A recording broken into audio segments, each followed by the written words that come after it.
72번째 시편입니다. 시편 72편 1절부터 20절까지의 말씀을 가지고 우리의 간구, 주의 나라가 임하옵소서라는 제목으로 하나님의 말씀을 함께 상고합니다. 오늘 시편 72편의 표제어는 솔로몬의 시 이렇게 되어 있죠. 그런데 20절 말씀에 보면 이새의 아들 다윗의 기도가 끝나니라 라고 되어 있어요.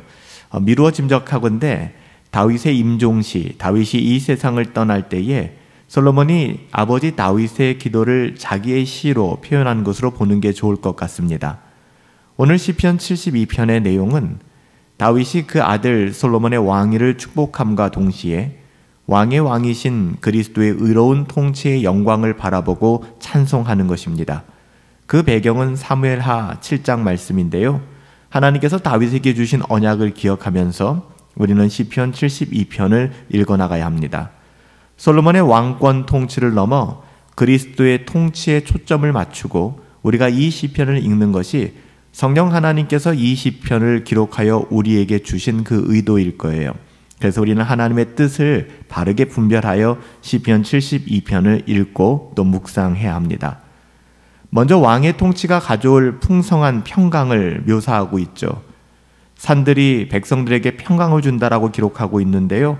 과거에는 산에 도둑과 강도들이 많아서 늘 불안했잖아요. 그런데 왕의 의로운 통치가 이루어지니까 산에도 평강이 넘치고 강에도 평강이 넘치게 된다라고 이야기하는 것입니다. 모든 사람들은 밤과 낮이 계속되는 동안에 주를 경외하게 될 것이고 주 하나님께서는 적당한 비처럼 백성들에게 만족과 시원함을 주실 거예요. 5절 6절에 그렇게 고백하죠. 그들이 해가 있을 동안에도 주를 두려워하며 달이 있는 동안에도 대대로 그리하리이다. 그는 벤풀 위에 내리는 비와 같이 땅을 적시는 소낙비 같이 내리리니. 주께서 통치하시면 의인들은 힘을 얻게 되고요. 악인들이 득세하면 의인들은 사라지게 됩니다. 숨게 되죠. 평강의 풍성함은 하나님으로 인하여 우리에게 주어지는 것이고요. 오직 하나님으로부터 영원할 것이다 라고 고백합니다. 이어 계속해서 솔로몬은 그리스도의 통치가 온 땅, 온 우주에 미칠 것을 예언하고 있는데요. 모든 나라와 민족은 주를 섬기고 만왕이 그 앞에 절하게 될 것이다. 11절에 이렇게 기록하는데요. 우리의 왕 되신 예수 그리스도가 이 땅 가운데 왕으로 자정하여 주시고 모든 나라와 민족은 주를 섬기고 만왕이 그 앞에서 절하게 될 것이다 라고 예언적으로 기록하고 있는 것입니다. 이것은 솔로몬의 왕권만을 이야기하는 것이 아니라 만왕의 왕 되시고 만주의 주가 되신 예수 그리스도를 드러내고 있는 것입니다. 또 그리스도의 통치는 어때요? 의롭고 덕스러운 통치가 되어서 궁핍하고 도움이 없는 가난한 자들을 돌아보고 건지시며 구원하여 주실 것이다 라고 기록하고 있어요. 백성들은 그 통치를 즐거워하며 그들의 가장 귀한 것으로 왕께 드리며 왕을 위하여 기도하고 종일 왕을 위하여 찬송할 것이다 라고 15절에 기록합니다. 왕을 위하여 기도한다라는 말은 그리스도의 이름, 그리스도의 나라, 그리스도의 뜻을 위하여 기도하리라는 의미인 것입니다. 우리는 그렇게 왕 되신 하나님의 나라를 위하여 구하고 있습니까? 하나님의 나라가 우리들 가운데 임하기를 사모하며 구하고 있나요? 마지막으로 솔로몬이 묘사하고 있는 그리스도의 통치는 영원한 통치예요. 17절 말씀인데요. 그의 이름이 영구함이요 그의 이름이 해와 같이 장구하리로다. 사람들이 그로 말미암아 복을 받으리니 모든 민족이 다 그를 복되다 하리로다. 그리스도의 이름은 영구적이며 영원하며 해와 같이 장구할 것입니다. 사람들은 그리스도로 말미암아 복을 받게 될 것이고 열방이 그 이름에 영광을 돌리게 될 것입니다.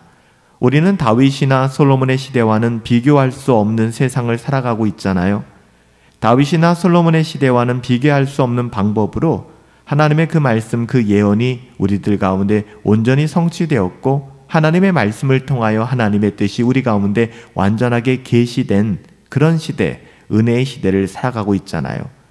솔로몬은 그 예언이 성취되는 것을 보지 못하고 단지 소망 가운데서 이 시편을 쓰고 찬송했지만 이 찬송도 얼마나 놀랍고 감격스럽습니까? 그렇다면 우리는 어떤가요?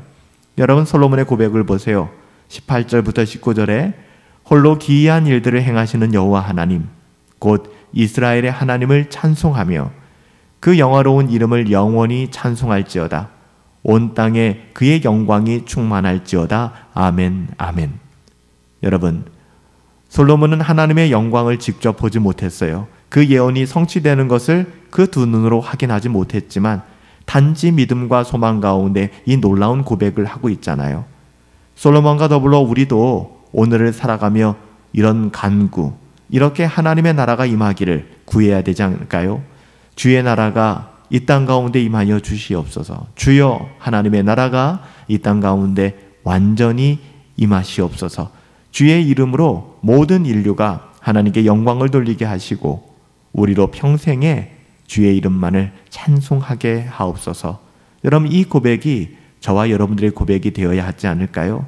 여러분, 우리들의 간구, 우리가 기도할 때 우리의 필요와 우리의 그 어떠함을 구하는 것도 물론 필요하죠.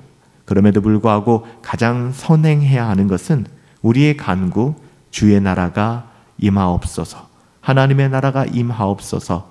솔로몬이 본 하나님의 영광을 우리도 바라보며 주께 고백할 수 있게 되기를 예수님의 이름으로 축복합니다. 살아계신 아버지 하나님, 저희의 간절한 기대와 소망이 오직 주님께만 있게 하사 날마다 그리고 일평생 주의 나라와 그의 이름과 영광을 위하여 구하며 살게 하옵소서. 온 세상 모든 인류가 오직 하나님께만 무릎 꿇고 모든 영광을 돌리기를 원합니다. 존귀하신 예수님의 이름으로 기도하옵나이다. 아멘. 오늘 살아가는 우리들의 삶 가운데 우리들의 간구가 무엇일까요? 여러 가지가 있겠지만 빼먹지 말아야 될 우리들의 간구, 주의 나라가 임하옵소서. 하나님의 영광과 하나님의 은혜가 온 땅 가운데 가득하기를 구할 수 있는 저와 여러분들 되시길 예수님의 이름으로 축복합니다.